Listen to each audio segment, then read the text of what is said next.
ہر طرف سے کو بدعت کی ہے تیرگی، ہر طرف سے کو بدعت کی ہے تیرگی، لا شریک لہو سے کرو روشنی، لا شریک لہو سے کرو روشنی، نعرہ مصطفیٰ سے میرے دوستو، نعرہ مصطفیٰ سے میرے دوستو، کفر و الحاد کی جڑ ہلا دیجئے، میرے آقا پہ انگلی اٹھاتا ہے جو، ایسے ظالم کی گردن اڑا دیجئے۔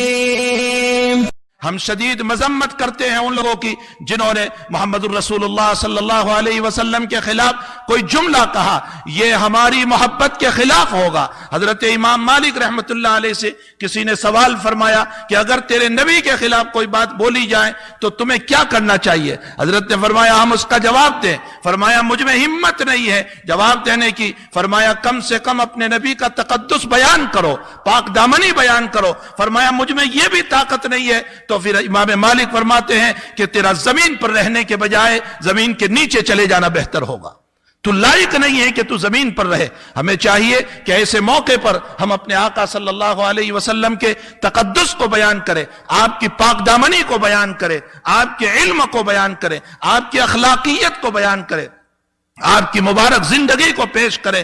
ہم خود ہی اپنے آقا صلی اللہ علیہ وسلم کی زندگی سے ناواقف ہے۔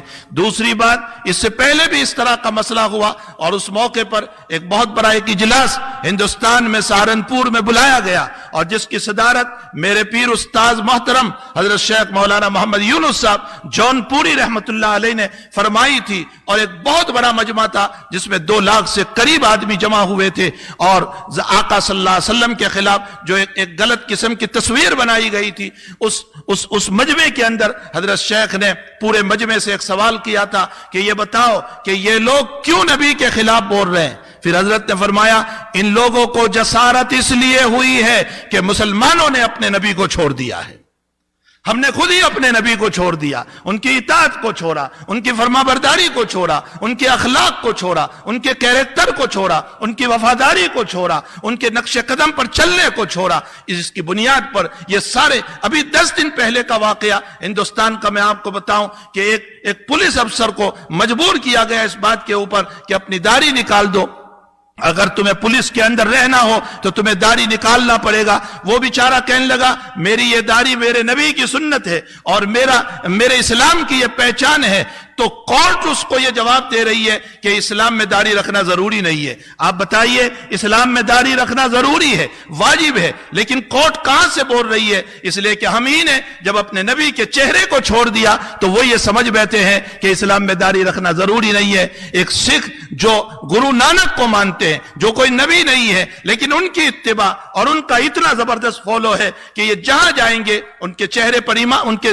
سر پر امامہ ہوگا، ان کی اپنی داڑھی ہوگی۔ اللہ اکبر! ہمارے آقا سچے نبی، ہمارے آقا ہمارے آئیڈیل، ہمارا امام، ہمارا پیشوا، ہمارا رہبر، لیکن حقیقت یہ ہے کہ ہم اپنے نبی کے فالو آور نہیں رہے، اور ہم نے ایک غلط زندگی گزارنا شروع کیا۔ جب میری اور آپ کی زندگی غلط رخ پر چلی تو لوگوں کو ہمارے نبی پر بولنے کا موقع ملا۔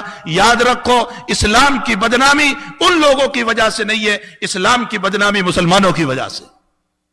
ہم نے خود ہی اپنے آقا صلی اللہ علیہ وسلم کو بدنام کر دیا۔ ہم ذات میں لڑے، ہم بات میں لڑے، ہم قوموں پر لڑے، یہ فلاں کا ہے، یہ فلاں کا ہے، یہ ہمارا نہیں ہو سکتا، یہ دوسری کنٹری کا ہے، یہ دوسرے ملک کا ہے، یہ دوسرے اسٹیٹ کا ہے، یہ فلاں مسجد کا ہے، یہ ہماری مسجد کا نہیں۔ ہم کرسی پر لڑے، ہم عہدوں پر لڑے، ہم ذاتی مسائل پر لڑے، جس کی بنیاد پر ہمارا شرازہ بکھر گیا، ہماری طاقت ختم ہو گئی، ہماری بولنے کی ہمت ختم ہو گئی۔ اللہ تعالیٰ قرآن کریم میں فرماتے ہیں لا تنازعوا فتفشلوا وتذهب ريحكم، اختلاف نہ کرو ورنہ میں تمہاری طاقتوں کو ختم کر دوں گا اور دوسروں کو تم پر غالب کر دوں گا۔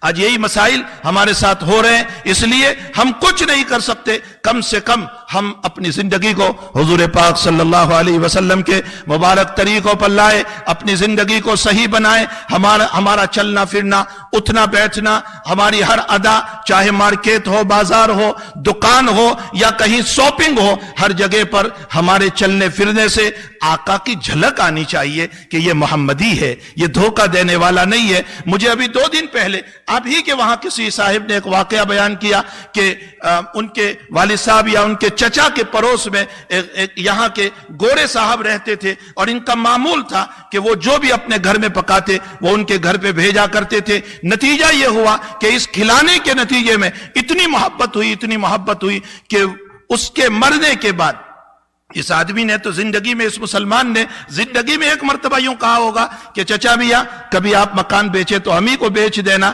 لیکن اس کے انتقال اور اس کی موت کے بعد ان کے بچوں نے یہ کہا کہ میرا باپ یہ ول نامے میں اور وصیت نامے میں یہ لکھ گیا ہے کہ میں نے ان کی روٹی کھائی ہے، اس لیے میرا مکان بیچو۔ تو اسی مسلمان پڑوسی کو بیچنا، اور صرف بیچنا نہیں، جو عام ریٹ چلتا ہوگا اس سے 2 لاکھ کم کر کے ان کو دینا۔ بتائیے 2 روٹی کھانے والا یہ عیسائی جب اسلام کا اتنا تابع ہو سکتا ہے تو کیا محمد رسول اللہ کے اخلاق پیش کریں گے تو ان کے دلوں میں ایمان نہیں اترے گا؟